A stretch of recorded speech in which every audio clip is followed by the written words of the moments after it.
¿Qué tal? ¿Cómo les va? Un gran gusto poder compartir este espacio. Agradecerle a la Universidad Tecnológica de Honduras, a Diego particularmente. Un gran gusto compartir con las colegas este espacio de encuentro y de intercambio también y de aprendizaje. Si hay algo que nos caracteriza a los docentes, sin duda el aprender en cada una de las instancias. Muchas gracias, Noé, también por la presentación.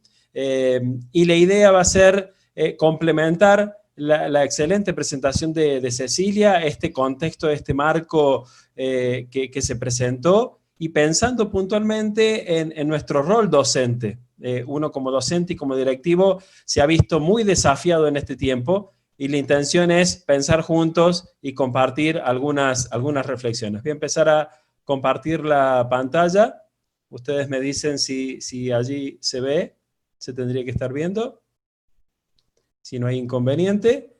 Sí, Bien, muchas gracias. Y el título es Educar en y para la incertidumbre, rol, estrategias y herramientas del docente post-COVID-19.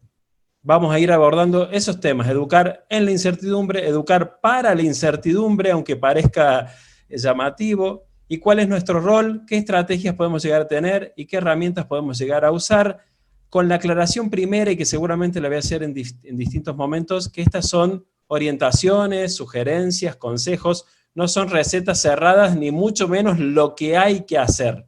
Por eso decía que vamos a pensar juntos. Vamos a partir de la cuestión primera, que tiene que ver con de dónde venimos. Y venimos en realidad de una escuela antes de la pandemia. Ahora está en el centro de la escena, pero una escuela antes de la pandemia que era una institución social presencial, que era un lugar físico, concreto y eterno, entre comillas, que nunca iba a cambiar, que siempre iba a ser igual, que todos los días que yo iba estaba de la misma manera y en el mismo lugar, con una rutina estable, homogénea, muy parecidas para todos. Si han tenido oportunidad por ahí de conocer escuelas en otros países, se habrán visto que eran, con las variaciones de cada una de las naciones, pero eran rutinas muy parecidas, con roles definidos y diferenciados. Cada uno sabía lo que tenía que hacer y en qué momento. Nosotros íbamos a la escuela, y los alumnos también. Entrábamos a este espacio que era nuestro y era privado. Ahí nos encontrábamos, estábamos juntos, y teníamos acuerdos de cómo, cuándo, para qué, por qué y con quién hacer cada una de las cuestiones que involucraba la escuela. En fin, era un espacio de certezas y de seguridades. No sé si les pasa esta sensación de que uno sentía que cuando iba a la escuela iba a su lugar, a ese lugar, y a los alumnos seguramente les pasaba lo mismo. Esta escuela antes de la pandemia también tenía todas estas características, y acá les pido que me sigan en el último detalle después de repasarlas. Un calendario escolar único, un maestro y un grupo de alumnos homogéneo en edad, alumnos distribuidos en grados, conocer las cosas para luego enseñarlas, eliminar la violencia, lecturas adaptadas con gráficos e imágenes, importancia del juego y del teatro. Voy rápido a propósito. Escuelas construidas con patios, jardines y espacios abiertos, juegos al aire libre y práctica de ejercicios físicos, y todo un sistema educativo desde lo maternal hasta lo superior, la academia, lo universitario. Ahora, esta escuela y estas características así enunciadas no son nuevas, no tienen 10 años, no tienen 20 años, sino que las bases de esta escuela que transitábamos antes de la pandemia las dijo Comenio entre el 1600 y el 1650. Es decir, que nuestra escuela, y estas son imágenes de distintas escuelas de distintos siglos, a los alumnos del siglo XXI los estábamos educando con ideas del siglo XV, con teorías del siglo XVI, con métodos del siglo XVII, con estructuras del siglo XVIII, con escuelas, instituciones del siglo XIX, con docentes del siglo XX y con desafíos del siglo XXI, y junto con esos estudiantes. Pero en medio de este contexto, porque veníamos en esta escuela, no es que la escuela dejó de funcionar a pesar de esta situación, aparece una palabra que Cecilia recién también nombraba, este cambio trascendental, que es disrupción. Hubo una rotura, o una interrupción y encima brusca. Se nos rompieron absolutamente todos los esquemas de una manera radical, brusca. En nuestro caso, y mi experiencia personal, de un día para el otro, literalmente en 24 horas, tuvimos que cambiar todo lo que habíamos planificado, inclusive con muchos meses de anticipación. ¿Qué pasó? Vino la pandemia por un lado y se suspendieron las clases presenciales por otro. No dejamos de ir a la escuela por este virus y esta pandemia que todavía sigue estando presente. Entonces se rompieron y desaparecieron todas nuestras certezas y seguridades de manera brusca, inmediata. Ahí se puede entender por qué nos costó tanto y por qué nos afectó tanto esta cuestión en la educación. Ahora, ¿fue y es la única disrupción un cambio realmente brusco? Y no. Cecilia lo decía perfectamente recién, porque desde hace al menos 20 o 30 años, o más inclusive, tenemos tecnologías omnipresentes con desarrollo acelerado, con cambios, con transformaciones, que transforman y cambian absolutamente todos los ámbitos, lo familiar, lo social, lo económico, lo político, etcétera, etcétera. Y estaban queriendo entrar a la escuela a paso muy lento, porque el encuentro entre las nuevas tecnologías y la escuela era, o es, sigue siendo, o fue, depende de la perspectiva, muy lento este encuentro. Muy, muy lento y hasta a veces resistido. Entonces, esta disrupción de la pandemia, sumada a otra disrupción de las nuevas tecnologías, ¿qué nos generó? Incertidumbre, mucha incertidumbre. La escuela vino a los hogares, sin la presencialidad y sin interacción cara a cara, mediado encima por pantallas, alteración del tiempo, revisar o descartar lo planificado. Lo que se hacía antes ya no sirve, lo que funcionaba ya no funciona, sin control de lo que nosotros podemos hacer en nuestra clase. Revisar la evaluación y la calificación, las bases de la escuela, roles alterados y transformados, otra forma de enseñar, otra forma de aprender, nuevo y a veces difícil vínculo con las familias, y la tecnología con la falta de recursos que nombraron recién muchísimo en el chat y de competencias digitales. Todo esto nos generó, obviamente, un panorama de mucha incertidumbre. Pero tenemos que educar en esta incertidumbre y para la incertidumbre. Francesco Tonucci, un pedagogo italiano fabuloso que uno tiene la oportunidad de escuchar en estos tiempos, en vivo o grabaciones, tuvo una definición al inicio de la pandemia que me pareció acertadísima. Si el virus cambió todo, la escuela no puede seguir igual. Cuando empecemos de nuevo, deberemos inventar otra escuela. En contra de aquellos que dicen que la escuela tiene que desaparecer, Tonucci, y adhiero, dice que tenemos que inventar otra escuela. Si se va a reinventar todo, ¿por qué no vamos a reinventar la escuela? ¿Qué implica esta incertidumbre entonces? Que vivimos en un mundo de constantes cambios, que la escuela, docentes y alumnos ya no vamos a ser los mismos, no vamos a ser los mismos, que no podemos trasladar lo presencial, eso nos quedó bien claro en este tiempo, que el docente ya no tiene el monopolio del saber, que hay flexibilidad y alteración de tiempos y espacios, que hubo primero un desconcierto, pero ahora hay un espacio y una instancia de reflexión, por ejemplo, este encuentro, que afloraron falencias antes disimuladas, falencias de la escuela que antes en esa rutina las dábamos por natural, afloraron en este tiempo, que no hay recetas ni para siempre, mucho menos ahora, y que necesitamos fundamentalmente pensar y hacer juntos. Partiendo del hecho de que la incertidumbre no es una anomalía, no es una excepción que haya que sacar, que haya que erradicar. Al contrario, es una variable esencial que debería introducirse en todos los elementos de una educación del siglo XXI. Una educación para la incertidumbre es una educación donde no hay certezas en gran parte de los elementos, procesos y estructuras que nos rodean.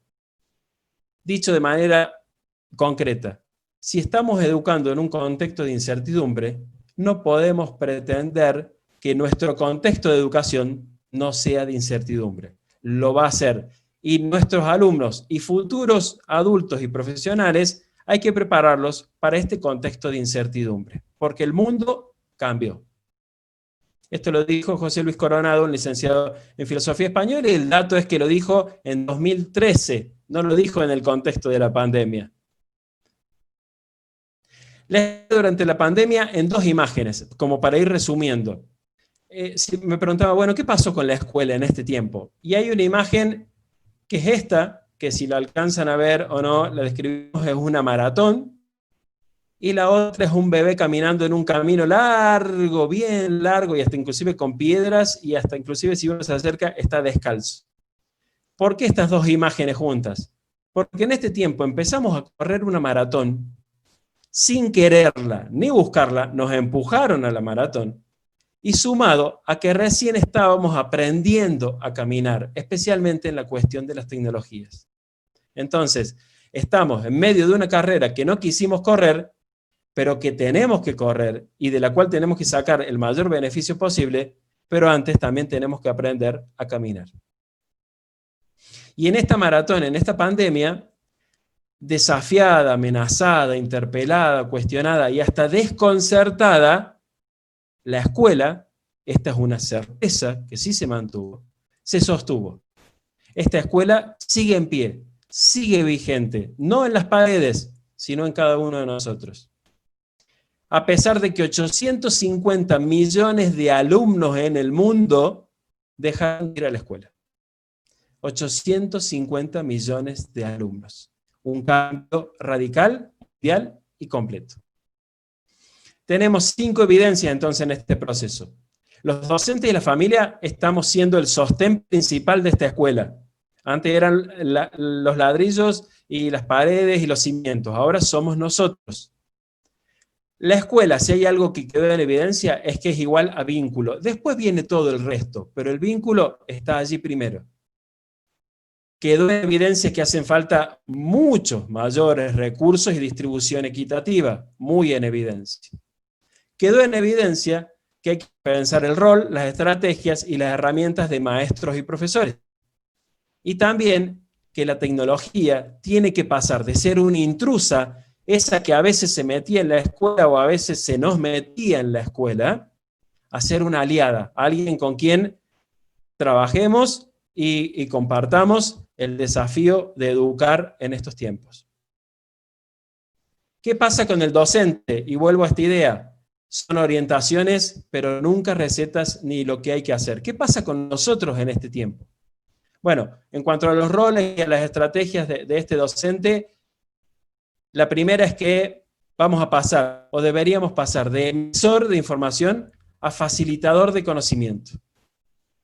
Otro rol debería ser de usuario de materiales, que usábamos muchos materiales desde manuales, aplicaciones y demás, a creadores y productores de recursos didácticos. Ese es un rol que nos evidencia en este tiempo. De dar clases magistrales, me paro en una clase 40, 60, 80 minutos, les explico a los alumnos, a orientador, tutor, facilitador pedagógico, a acompañar el aprendizaje, a no querer darlo de manera unilateral. Y también de brindar contenidos teóricos estancos, separados, independientes, individuales, a un trabajo necesariamente, inevitablemente, multidisciplinario y aplicado. ¿Vieron esta pregunta? En Argentina es muy común, y me animo a decir que en toda Latinoamérica, de los alumnos cuando nos dicen, ¿y esto para qué sirve? Bueno, en este tiempo y más después de la pandemia, ¿esto para qué sirve? Debería tener una respuesta concreta. No significa que les vamos a dar todo lo que un alumno pretenda, pero sí tener la explicación como sistema educativo, como escuela y como docentes, de cuál es la aplicación práctica y concreta y qué posibilidades tiene. Otras estrategias que pueden aparecer es recrear y mantener y fortalecer el vínculo, primero personal y luego pedagógico. Esa es la base y lo fundamental para este tiempo.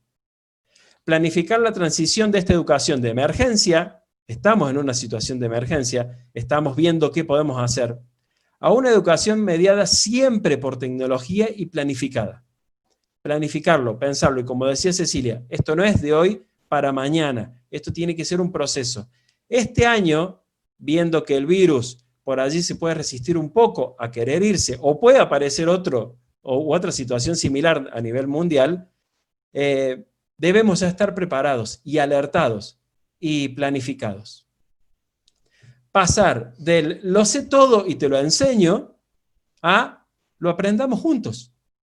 El docente no tiene que ser ese que lo sabe todo, tiene que ser ese que permite que se sepa la mayor cantidad de conocimientos y de aprendizajes. No ser un experto tecnológico es casi imposible, salvo que alguien estudie alguna carrera vinculada a la informática, a la tecnología o a las nuevas aplicaciones. Pero sí debemos ser un experto pedagógico para evaluar el uso de las tecnologías. Y lo complemento con la idea anterior. Yo no sé usar esta aplicación. Alumnos, chicos, veamos juntos cómo se utiliza, para qué la podemos utilizar y hagamos lo mejor posible. Esta cuestión es muy evidente. Hoy se dice hagamos un Zoom o escriban un Word. Inclusive antes también se decía. Pero en realidad lo que tendríamos que empezar a decir es hagamos un debate usando Zoom o escribamos un ensayo, por ejemplo, usando Word. Que la conclusión no sea hoy aprendimos a usar tal herramienta, sino que sea hoy aprendimos tal estrategia, tal habilidad usando tal cosa. Porque si no terminamos tecnologizando o instrumentalizando nuestras clases, y esa no es la idea.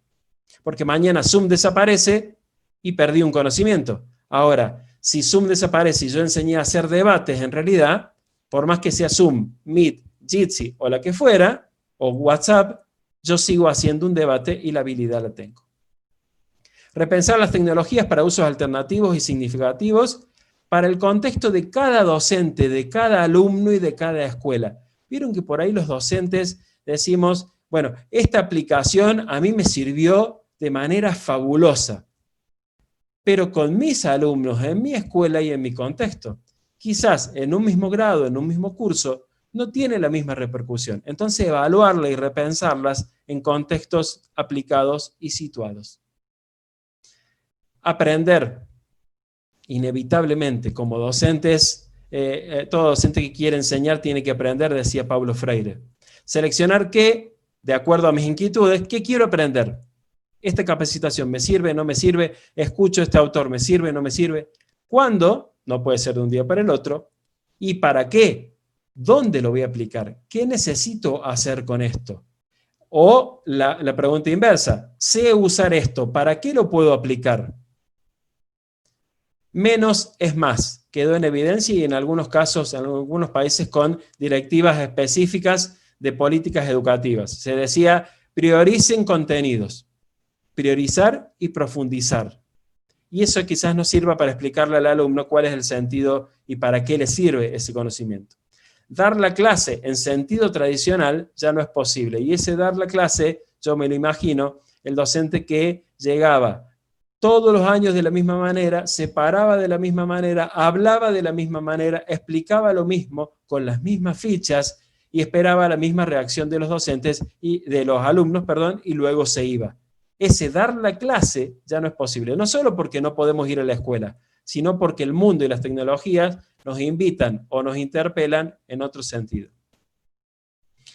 Descartar, me parece una estrategia importante, descartar la añoranza por el pasado reciente, el pasado de febrero y de marzo, no el pasado de hace 15, 20 o 30 años atrás. El pasado reciente y el pasado más antiguo. Porque estamos llamados a ser protagonistas en la construcción de la educación del futuro. Si nos quedamos añorando el pasado, esto pasa como en los vínculos amorosos. Si uno se queda centrado en la relación anterior, no va a poder construir la nueva relación y se pierde la oportunidad. Bueno, similar nos puede pasar en educación. Si miramos mucho para atrás, no podemos ver lo que tenemos delante. Rediseñar a la vez que se está enseñando. Esto es complicado y esto es novedoso. Porque a medida que el próximo lunes, o les debe haber pasado alguno esta semana, o cuando vuelvan a las clases después de las vacaciones, los países que las tengan, tenemos que enseñar a la vez que vamos rediseñando, porque nos van desafiando inevitablemente. Los elementos del contexto ya no son homogéneos, ni mucho menos estables. Lo que planifiqué para la semana que viene quizás ya no me sirve, o lo tengo que repensar, porque hay contextos que me van variando esta educación. inevitablemente esto es en equipo, es en conjunto, no es individual, es de manera colaborativa y de manera integral. Pensar más en los aprendizajes que en las materias. Pensar más en el contenido multidisciplinario que en yo cumplir con mi programa curricular. Obviamente que aquí entran directivas escolares y ministeriales, pero los docentes tenemos ese desafío. Contribuir cada uno con sus posibilidades a reducir brechas y desigualdades. Estas que hablábamos hace un rato, pedir, solicitar, reclamar si es necesario, pero también enseñarlo, porque no solo se trata de reclamar vacíamente, sino también de que estas brechas tecnológicas, estas desigualdades tecnológicas, pero también sociales, económicas, vinculares, de acceso y demás, hagamos nuestro aporte, por más pequeño que sea, para que se vayan solucionando de la mejor manera y lo más rápido posible. Y por último, como una estrategia general que condensa las anteriores, asumir la incertidumbre. Uno decía al principio, bueno, esto ya pasa en nuestro país, en Argentina, y en muchos países era por 15 días primero esta incertidumbre, y después volvíamos. Después fue por un mes, después por 2 meses, y ya estamos en agosto, y esta cuestión sigue, y ya nos están diciendo que llega hasta fin de año, o hasta principio del año que viene. Bueno, no veamos tanto el calendario, asumamos esta incertidumbre y construyamos de manera significativa, porque es parte constitutiva y positiva de este tiempo y de nuestra tarea docente. Sí, ya sé, alguno dirá, pero en la incertidumbre, ¿cómo hacemos permanentemente? Centrándonos en seguridades que tengamos. Y la seguridad es que somos educadores profesionales que tenemos que transmitir un conocimiento y un aprendizaje en este contexto. Bien, como tercera parte, espero no haber ido muy rápido, espero que se haya entendido, me parecía importante ese contexto de lo que venimos y de dónde estamos. En 8 ámbitos, complementando lo que decía Cecilia, les voy a dar diferentes herramientas que apuntan, algunas de ellas, a estas cuestiones de falta de conectividad que algunos decían. Pero con un consejo, como en lo anterior no eran recetas, acá el consejo es indagar, indagar, indagar y volver a indagar y preguntarse, ¿existe algo para? Y se sorprenderían con un mínimo buscador, con una mínima búsqueda, se sorprenderían cómo pueden encontrar elementos. Me pasó sin ir más lejos hoy. Yo asesoro a docentes e instituciones en el uso pedagógico de las nuevas tecnologías. Y hoy una docente me consultaba, necesito, que cuando me hizo la consulta yo miré para todos lados y dije, me parece que me dedico a otra cosa. Porque la consulta era, necesito que mis alumnos a las distancias hagan un dibujo abstracto digital. Se me vino a la mente un Paint. El Paint es lo que viene en la computadora que uno puede hacer, alguna aplicación. Y digo, lo que hice, y les comento así como muy directamente, es poner en el buscador, realizar dibujos abstractos de manera online. Así de sencillo. Y me salieron 4 o 5 aplicaciones, de las cuales elegimos 2, que tienen un montón de funcionalidades para lograr dibujos abstractos. Excelentes. Es más, yo que no sé dibujar, quizás me pongo a hacer alguno. Bueno, esto me sirve como ejemplo para decir indagar, indagar, indagar, indagar. Y que no lo sabemos todo, hay que buscarlo. Herramientas para comunicación. Les propongo 2 herramientas. Herramientas para contacto individual y grupal, para preguntarles a nuestros alumnos y entre nosotros cómo estamos, para orientaciones breves, para vínculos con las familias, para producciones orales, escritas, pequeñas y videos, para intercambio entre alumnos y para reglas de interacción. Si ustedes ven a la parte derecha, una de las herramientas que les propongo es el mensaje de texto, el SMS, aquel mensaje de texto que hoy pareciera que quedó desactualizado. Si no tengo conexión a internet con mis alumnos, o con mis docentes, o con las familias, ¿por qué no volver a un mensaje de texto? En algunos países de Latinoamérica, el mensaje de texto es gratuito, porque las compañías han visto que ya no se usa. ¿Por qué no lo aprovechamos? Es nuestro vínculo directo. No tenemos el marcado de que se leyó, es cierto, pero es un vínculo, es establecer un contacto. Y ahí es donde podemos reutilizar las tecnologías. Y otro elemento para comunicación, acá ya sí con conexión a internet, en vez de WhatsApp, yo sugiero Telegram. Telegram es una aplicación muy similar a WhatsApp, ocupa menos espacio, es muchísimo más segura y permite compartir archivos mucho más grandes, de hasta 2 GB, permite establecer grupos, permite inclusive establecer algunas especies de juegos y de interacción entre los alumnos. Es muy interesante y muy completa esa aplicación. Para interacciones, para recorridos de aprendizaje, para navegaciones guiadas, multimedia, posibilidad de juegos, trivias, autonomía y repetición del alumno y variedad de formatos prediseñados, sugiero 2 aplicaciones. PowerPoint, vamos de nuevo a lo que ya conocemos, PowerPoint. Con PowerPoint yo puedo hacer una presentación que sea como un sitio web, porque le pongo botones interactivos, envío esa presentación y le digo al alumno por dónde tiene que navegar, sin conexión a Internet. De la misma forma, pero con conexión a Internet y de manera más compleja, tengo Genially, que es para presentaciones interactivas que puedo insertar un montón de elementos. Son mis sugerencias para esta interacción de contenido.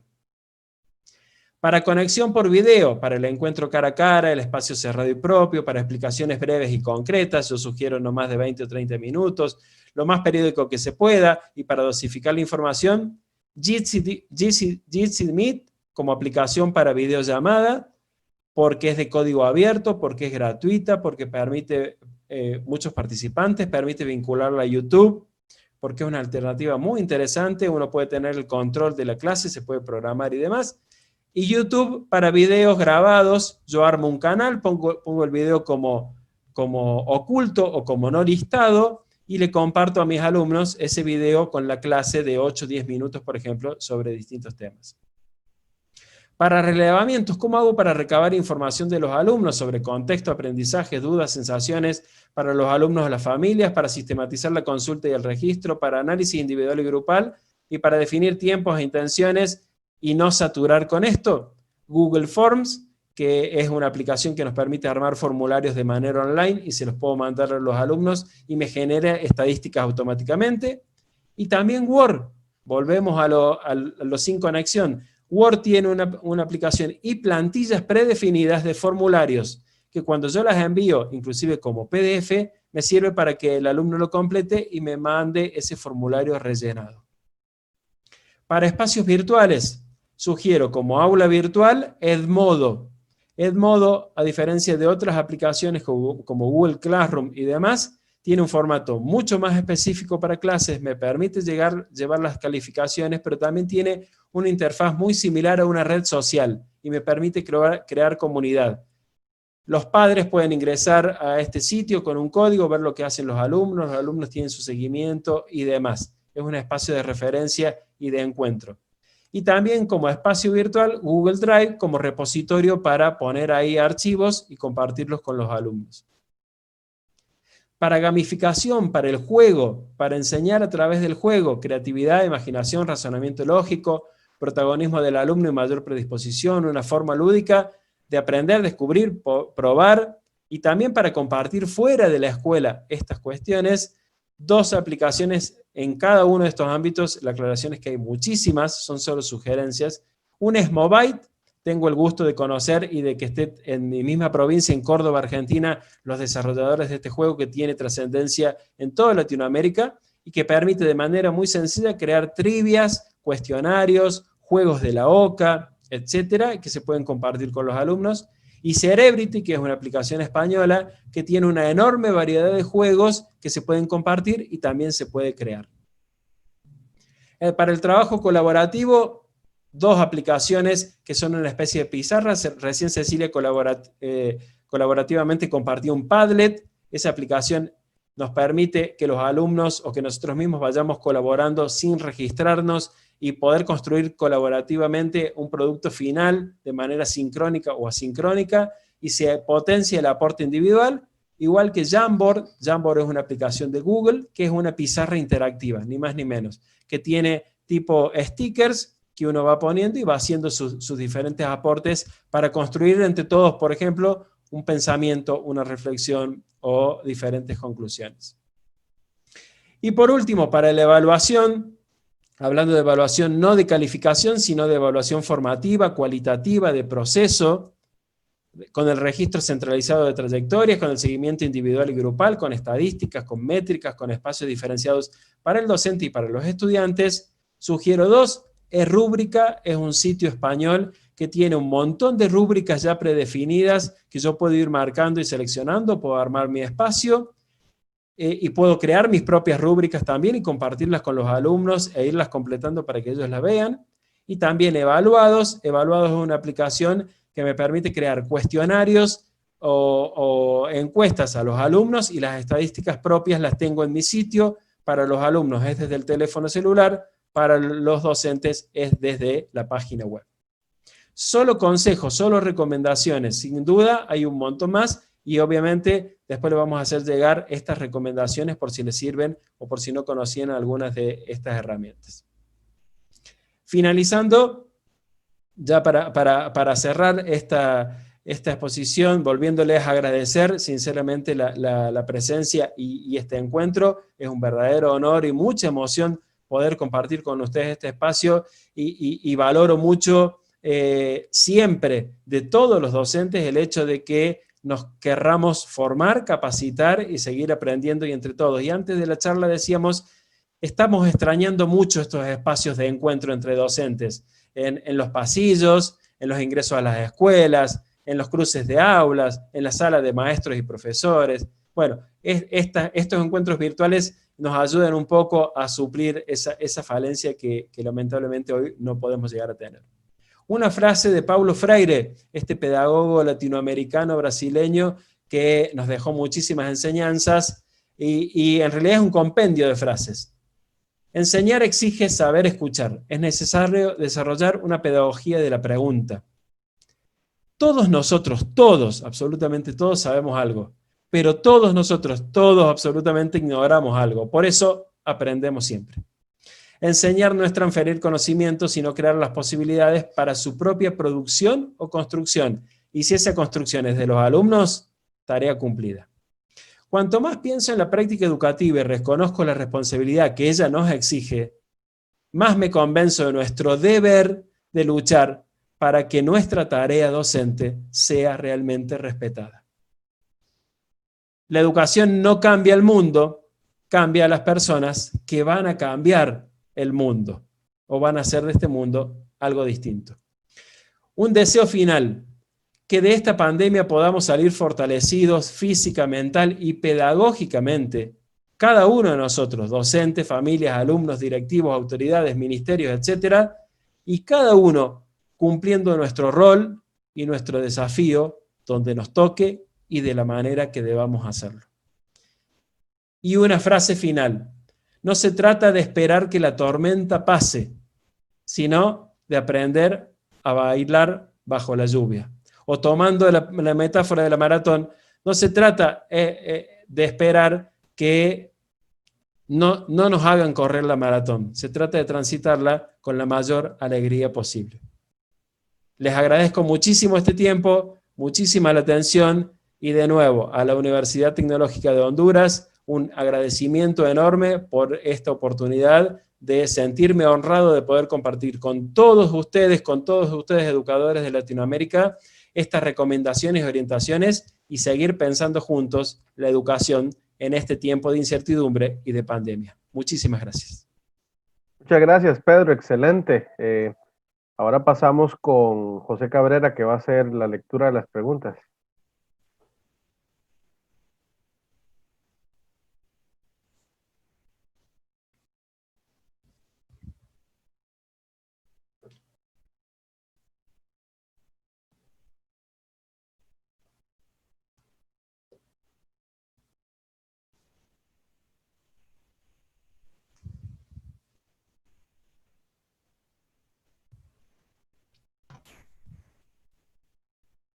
José, ¿ya?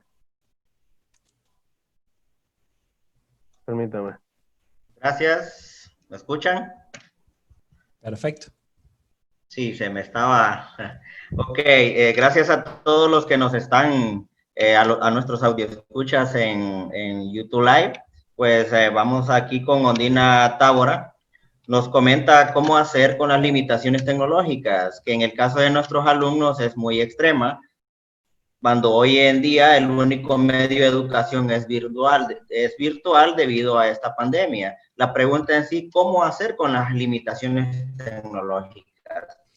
Sin duda, y es la pregunta de este tiempo absolutamente para todos los docentes o para la gran mayoría de los docentes, pero también es la pregunta para los sistemas educativos. En esto, ahí voy a la cuestión de los docentes, pero también es cierto que al menos desde mi punto de vista, hay responsabilidades y obligaciones en los docentes y en las escuelas de brindar estos recursos, pero también en los diferentes sistemas educativos y gubernamentales, y eso también ha cambiado. Antes era una opción o eran posibilidades, ahora son herramientas de trabajo inevitables. Dicho esto, me parece que también los docentes podemos buscar algún tipo de alternativas, primero evaluando cuál es el contexto que tenemos, si el problema es la falta de conexión, si el problema es la falta de recursos, si el problema es la poca disponibilidad de recursos, por ejemplo, un solo teléfono móvil o celular para toda la familia. Y en eso, pensar el vínculo de manera que las actividades, los contenidos, el aprendizaje, se entregue lo más completo posible de una sola vez. Por ejemplo, recién decía, una presentación de PowerPoint con vínculos y con botones que me vayan llevando y me vayan desarrollando el tema para que el alumno lo transite, y después buscar establecer algunos canales de comunicación. Digo, si la conexión es nula, si no existe, el mensaje de texto puede ser una posibilidad.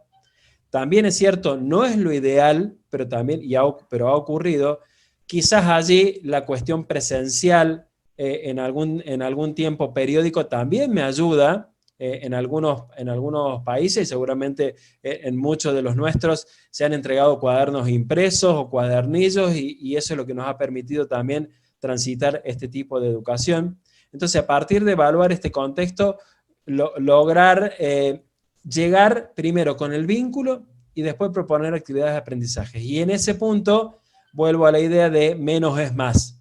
No querer brindar todo el diseño curricular que yo tenía planteado allá en febrero o marzo, sino centrarme. Bueno, ¿qué quiero que aprendan los alumnos? Quiero que aprendan este contenido y esta estrategia, y me concentro en eso, y ahí nos va a estar ayudando seguramente a fortalecerlo. Listo, gracias. Nos consulta Daniela Dole. Consulta, entiendo y me gusta mucho cuando dice la tecnología pasó de ser una intrusa a ser una aliada. Pero, ¿qué recomiendas para preparar la madurez de los estudiantes en relación al uso de la misma? Muy buena pregunta, porque es necesaria esa preparación de los estudiantes para el uso de tecnología. Y allí hay una cuestión clave que el rol del docente tiene que incluir: poner reglas claras para el uso de esta tecnología, en la presencialidad y en la virtualidad. Tiempos, espacios, también con las familias inclusive, porque no solo nosotros nos tenemos que alfabetizar digitalmente como docentes, sino que también nuestro rol es, mientras tanto, alfabetizar digitalmente a nuestros alumnos y enseñarles a usar la tecnología. Por ahí decimos, muchos de nosotros, pero se pasan todo el día en TikTok, se pasan todo el día en Instagram, se pasan todo el día haciendo en WhatsApp, se pasan haciendo cualquier cosa, porque no son expertos en tecnología, son asiduos usuarios de unas pocas aplicaciones. Bueno, les propongamos otras instancias. Busquemos, Cecilia recién decía cuentos interactivos, busquemos alguna manera que nos cuenten distintos. Veamos si las redes son realmente el enemigo o podemos incluirnos. ¿Por qué no hacer un debate en Instagram con una historia en vivo en donde el alumno hable de la historia del país y narre un hecho, o hacer un acto académico por las redes sociales? Y cuando eso tiene cuestión pública controlada, los desafía muchísimo más a los alumnos, porque la pandemia también nos ha mostrado que tenemos que salir de las cuatro paredes del aula. Entonces, poner reglas claras mientras les vamos enseñando cuál es el uso real, y en eso tener en cuenta la privacidad y la seguridad de los datos. Cuando uno instala una aplicación, le está dando permiso a esa aplicación. Bueno, ver todas estas cuestiones de seguridad que son importantes para el manejo con alumnos y con menores especialmente. Excelente, gracias. Nos consulta Estefanía en el Zoom. Como docentes, ¿cómo podemos lograr que los padres dejen el miedo que sienten debido al gran cambio de la modalidad de educación? Ya que para ellos la educación virtual no se va a igualar a la educación presencial. El gran debate de este tiempo. ¿Los chicos aprendieron? ¿No aprendieron? ¿Los chicos hemos enseñado? ¿No hemos enseñado? ¿Y esa enseñanza ha sido de calidad? Yo estoy en un nivel superior inclusive y la pregunta es, ¿perdimos el año? Bueno, ahí es donde me parece que el rol del docente es fundamental, es esencial. Demostrar de alguna manera lo que se aprendió, porque se aprendió, se dieron clases, se brindaron conocimientos y contenidos. Y ahí es donde tenemos que devolver el rol a los alumnos y hacerlos protagonistas. Por ejemplo, bueno, hagamos una recopilación. En estos 4, 5, 6 meses, ¿podrías anotar en un papel lo que aprendiste? Rebobiná, anda de nuevo a tus apuntes, a tu cuaderno, a tu carpeta. Anota en una hoja lo que aprendiste y veamos lo que aprendimos cada uno. Y seguramente iban a salir un montón de cuestiones. Y no solo sobre contenido. ¿Aprendiste a hacer una videollamada? Sí, aprendí. ¿Aprendiste a mandar un mensaje de texto? Sí, aprendí. ¿Aprendiste a grabar correctamente un video? Sí, aprendí. ¿Aprendiste matemática en esto? No, acá no aprendí porque me faltó esto. Perfecto. Y me sirve a mí como autoevaluación. Y en ese proceso, si involucramos a las familias, es excelente, porque las mismas familias van a ser las que van a fiscalizar, entre comillas, esa tarea del alumno, y a más de un padre o una madre va a decir, pero entonces sí aprendiste un montón. Entonces sí aprendiste. Lo que está claro y lo que hay que dejar muy en claro es que no aprendimos lo mismo y de la misma manera de lo que propusimos en febrero o marzo. Y ahí es nuestro rol de revalorizar el aprendizaje, aunque haya sucedido de otra forma. Perfecto. Nuestro amigo Gilberto Orozco en el YouTube Live pues nos ha hecho casi la misma pregunta, ya se la respondiste, pero nos vincula a otra pregunta. ¿Cómo vincular el proceso educativo el hecho de que los proveedores de servicios de comunicación, Internet, están aprovechando esta disrupción?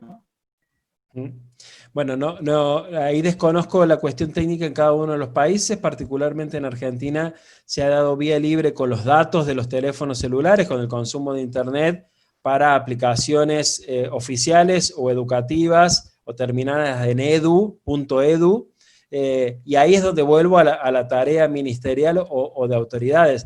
Me parece que la cuestión empresarial no debería ponerse o aprovecharse en este tiempo. Sin duda que hay un servicio básico, un servicio fundamental. Internet hoy es un servicio fundamental.